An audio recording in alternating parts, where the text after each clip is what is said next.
Dang, I hate that. All right, I think I'm streaming here. Give me just a second. Yes, I am. All right, hope you guys aren't hearing some of this feedback. I think I'm having some headphone issues. That's why I'm starting late. But let me get my chat up here. If you are hearing feedback, get my chat up. Please send me something in the chat and let me know. There we go. Nope. Sorry for starting out this way, everybody. But thank you for joining me. My name is Seraphim, and no, I'm not an angel. I'm named after that Russian saint right there behind me, Seraphim of Seraph. I've had people get offended about my name. Please don't do that today, because we have very good and important things to talk about, and I have a very short amount of time because it's just for lunch.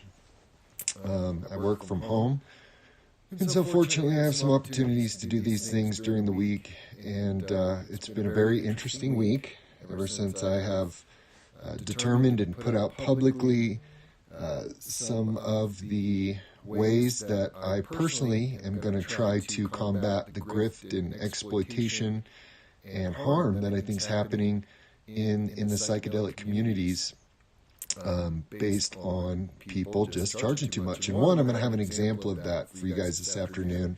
But we're also going to talk about microdosing. Because right now what I'm going to do, and this is what I've decided, I'm going to start putting together some resources on a website. And I would love for people to want to collaborate with me and to help me. And the purpose of this website is going to be for education, training, and to direct people to resources that are free so that they can maybe do some self-healing. So for those of us who can't afford $1,500 to $4,000 for psychedelic therapy, that we can help each other as a community, that we can share resources that are discounted, that are affordable, that open up the doors for people that aren't rich and full of money, that can just drop that kind of money for their healing, right? And I'm not against rich people, don't get me wrong. I make a pretty good living. I'm not opposed to people earning money in their businesses and having the financial power and capacity to go out and pay for these services. And I had this discussion today. I had both poles. So I had one discussion with someone that's like, were you against people charging? No, absolutely not. I still charge for my time for various services. My problem with what's going on is that there are not alternatives. For instance, if I have a severe medical condition, and I cannot pay for it because I am impoverished or in an underserved community. In the United States of America, at least, there are programs, there are insurance programs, there are free hospitals, there's the emergency room. There's a way to get that care, right? But because of the prohibition, because of what's been happening with psychedelics since the 60s and 70s and 80s and scheduling all these substances, people now, through the work of organizations like MAPS and underground therapists and activists and other people, we're starting to see decrim movements around the country, but then, people are exploiting that. They're exploiting the fact that you can't get free access to this medicine. So if you start hearing about the wonderful, powerful, amazing healing potential of something like these, psychedelic mushrooms that God has given freely to all men, that we can, go pick them, we can grow them, whatever, except for the prohibition that, looks at putting people in prison for 30 years if they try to do that. So in the places where people have the means and access to either fly to Jamaica or South America or find an underground practitioner, or even in these states where it's starting to be legalized, like here in Colorado, people are charging outrageous amounts. They're taking advantage of the prohibition to create a financial funnel for themselves to make $5, $6, $7, $10, $20, $30,000 a shot if they do a group. while other people are suffering. And I was just talking to one person today that might, potentially become a client of mine. And when I shared some of these things with them, because people are like, why are you doing this for free? This is absurd. I don't believe this. And I told him, I said, okay, let me tell you how much it would cost if I was one of these other people. I said, here's the cost. I said, let's say I'm only going to charge you $1,500, for maybe it's not even for psychedelic therapy, because we can't do that here in Colorado. I'm going to charge you $1,500 for a pre-session, a post-session, and for my time to sit while you administer mushrooms to yourself. And she said, I would never be able to do it. She said, I wouldn't even remotely be able to afford that. And that is my point. And so the only way we can do this is by consolidating resources. And for those of us in the community, like for me, who live in Colorado, where I have access, I can get mushrooms pretty easy. And if I can't, I can grow them without legal consequence. A lot of people can't do that. There was a story in the news not too long ago about a nurse who was growing mushrooms to treat, I believe, a psychological or a neurological condition. She got arrested, and they were going to put her in prison for 30 years. 30 years. See, that barrier, that 30-year prison sentence, is how these exploiters are exploiting people. Because they're like, well, you could get 30 years in prison, or you could come pay me $4,000. And with all this research, you're hearing how great this medicine is. Either pay up or risk going to jail. That's your options. And I want to show you, I'm about to show you, what kind of led to today's lunch in psychedelics. And then we're going to talk a little bit about microdosing and the website I'm putting together, which hopefully I'll start getting some people to contact me who want to participate in this, which I already am. I have practitioners who have contacted me and said, if you're really going to do this, Seraphim, I will take 2 clients a month for free from you. Like if you refer them to me, because obviously I'm not going to be able to take every single person that contacts me. One, I got to do intakes. I got to vet people. I got to make sure they don't have some kind of condition that would prohibit them from doing this, that might make it not a good idea, like schizophrenia or something. I also, there's a lot of steps. But once we get to, the medicine step, I'll give people the free medicine, and we'll find a way to create a safe harm reduction-based environment for you to find that healer within yourself. And so hopefully I'll find more practitioners like this beautiful person that contacted me and said, I'll take 2 of your clients. Because that's the deal. All right, if you're going to charge, that's fine. I understand not everybody can do this. Then help me. Help me by, let's get to know each other, make sure that you trust me and I trust you, and we're safe, ethical people. And just open a door where I can send some clients your way that you would be willing to treat without cost and to give the medicine without cost. But let me show you why. And this person I challenged, I said, well, let's read it first. Check this out. All right. Whoa, Professor Mushroom, I like what you laying down. I like Professor Mushroom. I spoke on a panel with him in Dallas, and he's a great guy. He's someone I trust.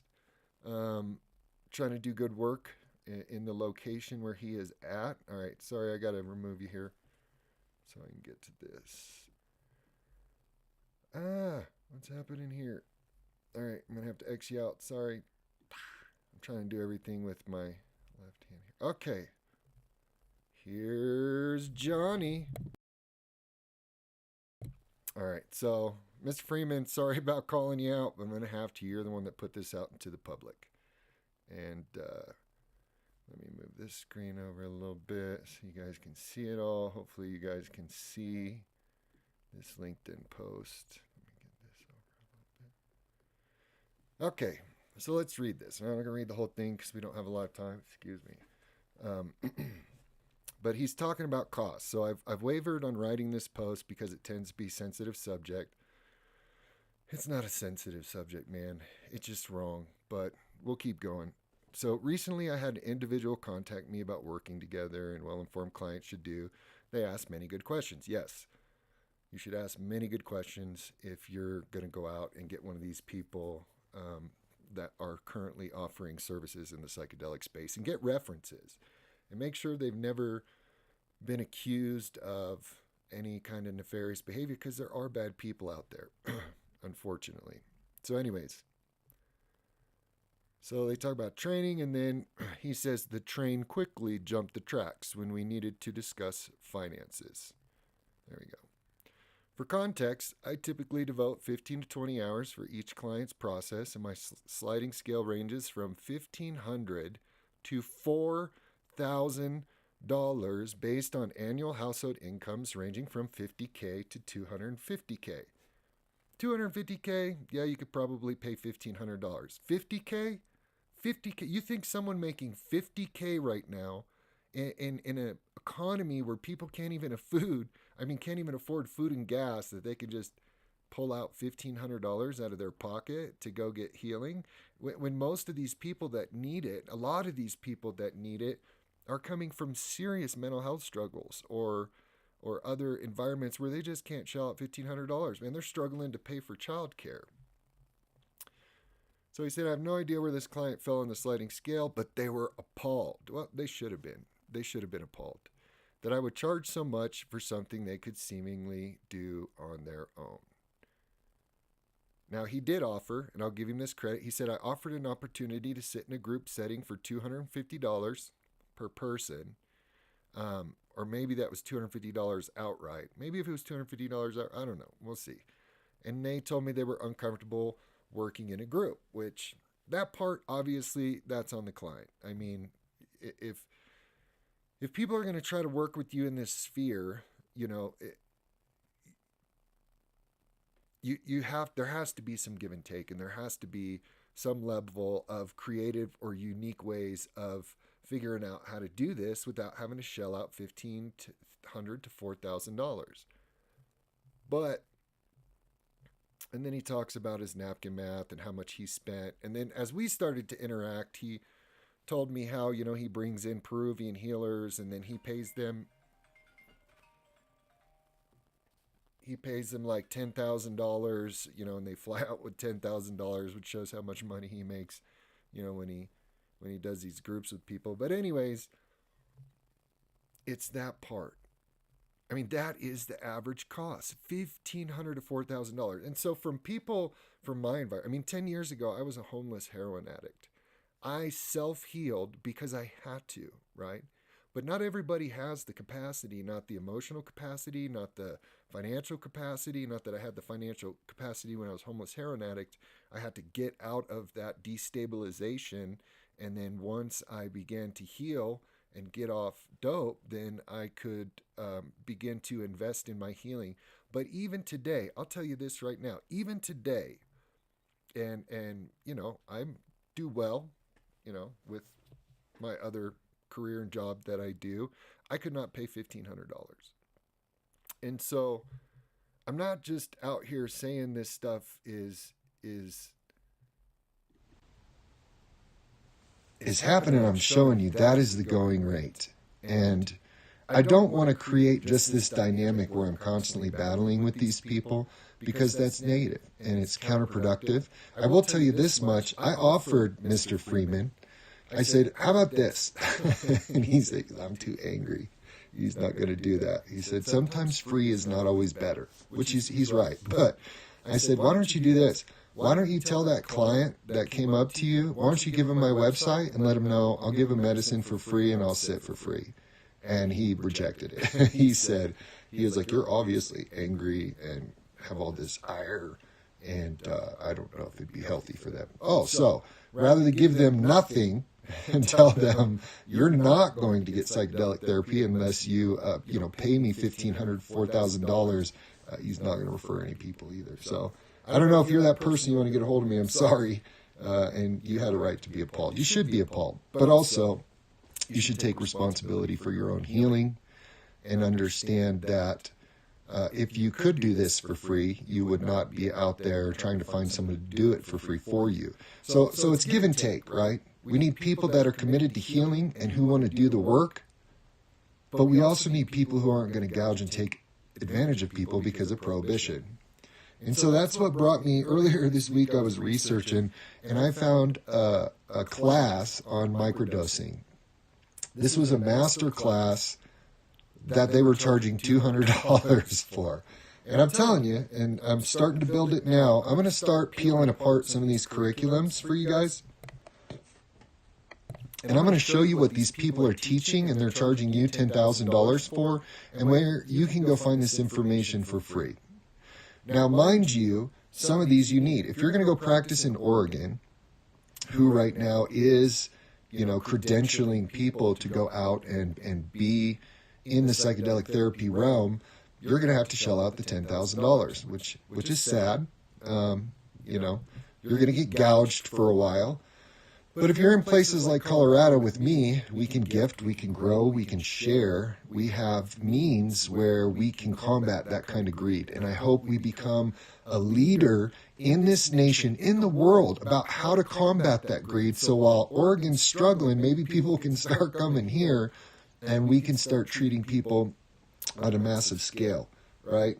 But $200 masterclass for dosing. And just one last thing I want to say about all that exploitation is, when I was working out this week, an idea came to me. And, I've already been working on this, about trying to find some property and some investors for, like a psychedelic treatment and research center. And I'll leave it at that. I got some ideas, and I think it's very doable. I think there's a lot of interest, money, and people that would be willing to put their time into this. But to have this kind of like a St. Jude's, kind of like these other research hospitals where the care is not free. I mean, the doctors are being paid, the professionals are being paid, but the money is not coming off the backs of the people that are suffering. It's coming through other income streams, other revenue streams. It's having reduced training abilities that's affordable for people, and the treatments are free. That gives people the chance to come to this center and get treated for free as we utilize that data, and we utilize, what different protocols we're experimenting with and working with in order to really develop solid practices in the psychedelic medicine realm, or even utilize some, new treatment methodologies or other, medicines that are plant medicines, but to have it where it's free, And one, we're getting valuable research and information. Two, people are pouring, their funding into something that's good. And three, these exploiters will just not be able to exploit anymore. See, if we create a community of people that are willing to heal without charging all this ridiculous amount of money, then the exploiters will only get the people that want to pay $1,500, the people that can afford to, and that's fine. You can have those people, right? Someone that's struggling with the heroin addiction, they're not going to have that money for you. So anyways, microdosing.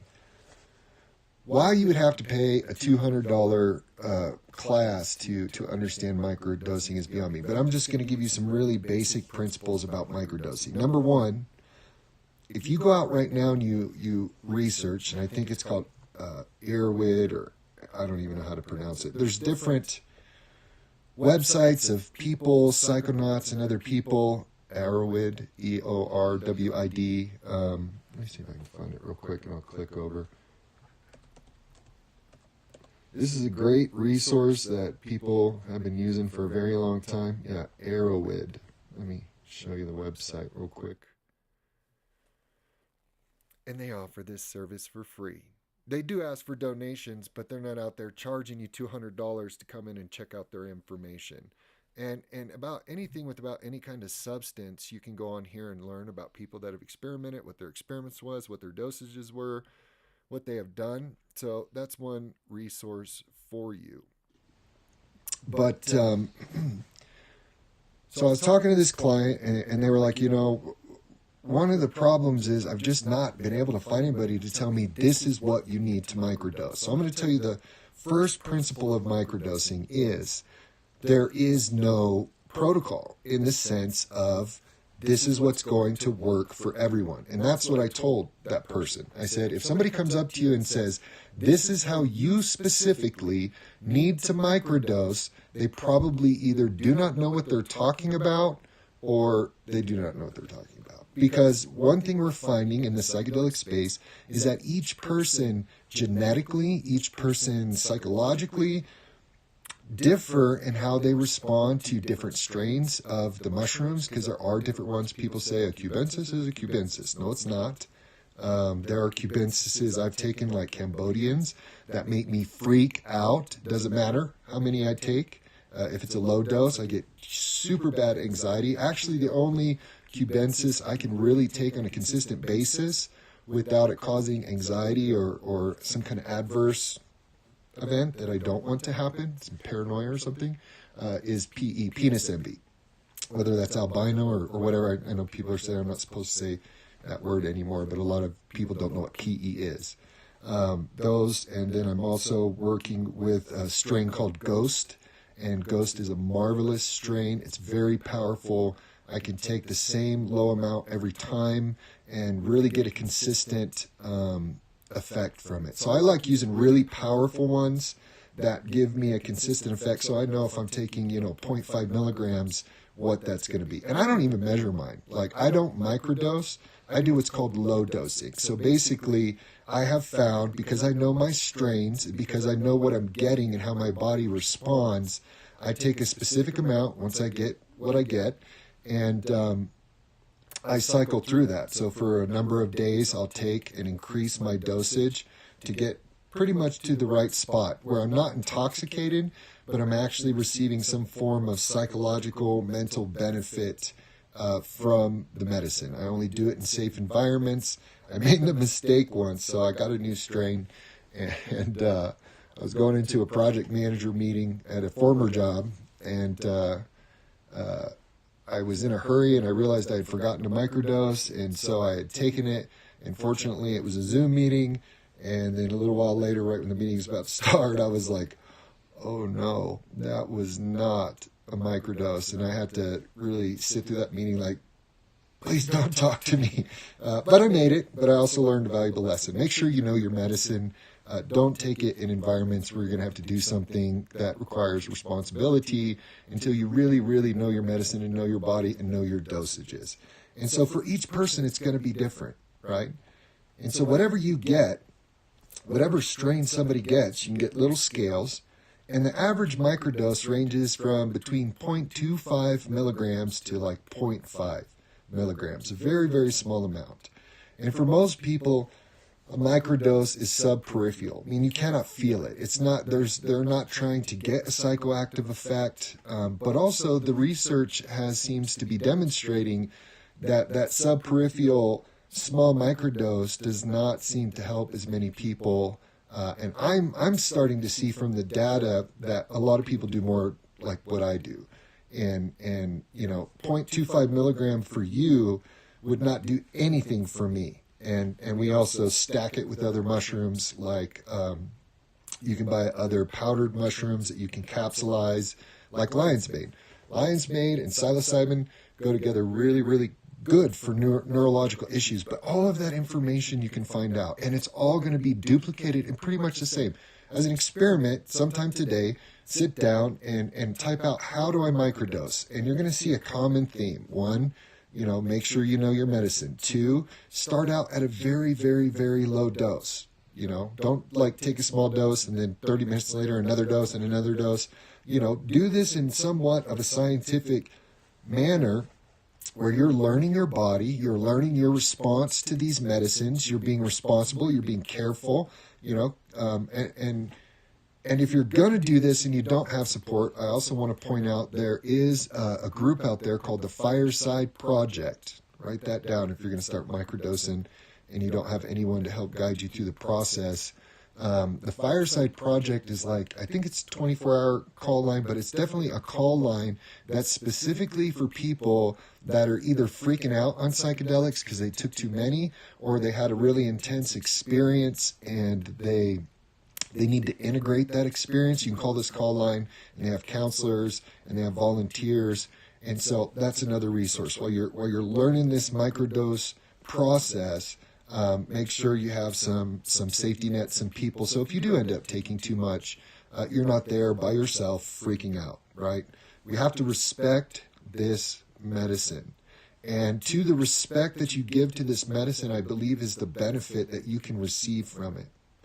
And so Microdosing 101 is there is no protocol that works for everybody. Number two, make sure you know your medicine, and as you're starting it, you start at very small doses. You can buy little mini scales, you can grind it up, and you can capsulize it, or you could put it in lemon juice, or you can put it in tea, or whatever, but very, very small amounts, starting with probably 0.25 milligrams and working up, I would say 0.25 milligrams per stage.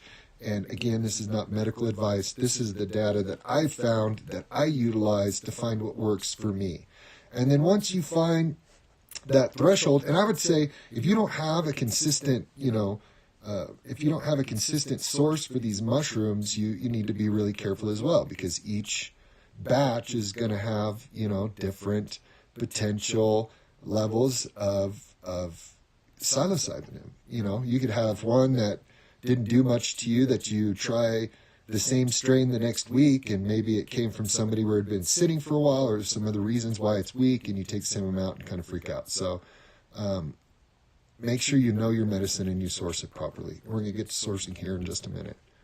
And start with small doses, work your way up, and then once you find the level where you're comfortable, I'll tell you what I do. I usually go through about, and don't freak out people, but about an ounce in a stage, or a half ounce in a stage, where I will consistently take a small amount for a period of time in cycles, where a couple days on, a couple days off, and then I'll quit for a while. And kind of work with what's happening in my brain, work through what's happening in my health, and then once I feel it's time, I start back over. Some of the protocols are people taking for 3 days on, 2 days off, or 5 days on, 2 days off. I would say find something that works for you, that you can afford, that you can do, and make sure that you're just being careful. And so go out there, go to that website, go to different places, and just do the research. The one way we're going to defeat this is for people to be educated self-healers, right? You don't need some kind of guru or professional to heal you, because you have the capacity inside yourself, and that just needs to be unlocked, right? You need to be able to learn these things and become competent in your own body, in your own space. So that's that. And that's really the gist of microdosing. Some people do it for a long period of time. I've been doing it off and on for a number of years. I can honestly say that there are benefits. I quit smoking cigarettes when I was microdosing the first time. For the first 60 days, at one point in time in that, I had a 30-year pack-a-day habit. I actually just felt what I was doing to my body, how I was killing myself, and I set down my cigarettes and I never picked them up again. I've seen other people get pain relief, get stuff from neurological issues that are helping them, and so it's not a complicated process. And so for sourcing, so yes, okay, you're going to take small doses, 0.25, you're going to cycle in a couple days on, a couple days off, you might be able to add it with other mushrooms. There's plenty of research out there for you to go out and look and see what works for you. Even for your condition, that if there's a condition you're trying to self-treat, there's maybe research going on already. I just saw research that's happening where they're going to do on irritable bowel syndrome and treating it with psychedelic mushrooms, because they're learning more about gut health and, these functional illnesses that come from stress and other things, underlying issues, and they're wondering if mushrooms can help. So that research is just getting ready to start. So if you have some condition, you can go look, hey, are they already doing research on this? Is there already someone out there that's, self-treating themselves and have put this information out in the public sphere? And then you're going to create your own protocol, and you're going to start experimenting a little till you understand your body and you understand the medicine, and you don't have to go pay $200 for someone to tell you, and you don't have to go pay $1,500 for someone to do something that you really can do yourself if you're careful and you create a safety framework and you get accurate information. And so the number one question I get, like when I'm speaking on panels or when I'm out speaking, is because it's illegal everywhere. Where do I get this? Where do I get mushrooms? How do I do this? And unfortunately, it's very hard for you who do not live in a state like I do. Being in the state of Colorado is an amazing privilege, which is why I'm doing some of what I'm doing to fight the grift and to fight the greed, because I don't want to see this get taken over and corporatized as people said it would when we were fighting for legalization. And what I told people at that time when we were out speaking on the campaign was, yes, it's going to be corporatized. People are going to come after. And the reason that the cannabis industry got taken over by major corporations and pushed out simple people from being able to work in that industry is because the activists who got it legalized stopped. Once they had the access, they stopped. And I even seen people arguing about, oh, we got it legalized. Let's not mess it up. They got so crazy, they allowed the state of Colorado to put cameras inside their private businesses so they could monitor them 24/7. No other business in the state of Colorado has to do that. Liquor stores don't have to do that. Restaurants don't have to do that. But if you're in the cannabis industry, you do. Why? Because the activists gave up. And so corporate interests came in and they started taking everything over. And we cannot make that mistake with this medicine, because this medicine has a different, amazing healing potential, and everybody deserves access to it. Everybody. And so how do you find it? And unfortunately, you're going to have to go pay one of these people $1,500, $2,000 to get access to, if you're going to go to somewhere like Jamaica or Costa Rica. A lot of people around the country are growing. I don't advocate to engage in any kind of illicit or illegal activity, because it could have very serious consequences for you. But I know some people are so desperate that they don't care. Maybe they're at the end of their rope, and this is the only thing that they're hoping might give them some relief, and some of those people are gone. It's not against the law to possess mushroom spores, and it is not against the law to buy them. That you can get them anywhere, and still in that. Just a second, is Nova snoring over there? I'm hearing like some weird feedback. No? Maybe it's me. I don't know. I was hearing a weird noise. Anyways, there's places in Denver right now that you can connect with and get even pre-sterilized things, substrate to put your spores in. Is she snoring? I think my dog is super snoring, if you guys hear that. Hold on a second. No! What are you doing? She fell asleep. I don't know what that is.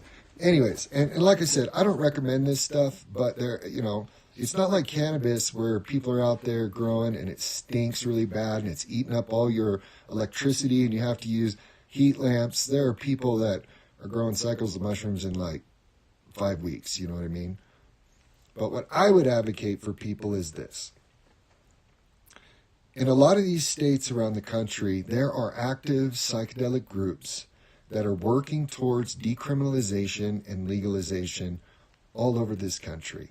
Now, in that place, there are people that are currently engaged in finding affordable ways for people to participate in psychedelic therapy, but they're also doing it the right way in the sense that they're trying to decrim in their cities, they're trying to decrim in their states, they're working with researchers. You're going to have to plug into the community. And I know for some of you that may be hard. Maybe your life is very unstable. Then you're going to have to find other creative ways, crowdfund to come to Colorado. I'm not sure. The number one thing we really need to do is decrim this across the country so people who need it can have access to it. But for the first time in my life, you can go to Oregon, California, and last I heard Massachusetts and Colorado, and all of those states not only have decrimmed, but have active psychedelic clubs and psychedelic communities who can help you get access to this medicine. Now, if you live somewhere like Kansas or somewhere where they're going to throw you, Indiana, they wanted to put that nurse away for 30 years. She wasn't selling mushrooms. She wasn't doing anything criminal. So fortunately, because of the psychedelic community, pressure was put on the courts and they gave her probation. But even being a nurse, a probation for a felony, life-changing, guys. And so just because you're seeing this explode across the country,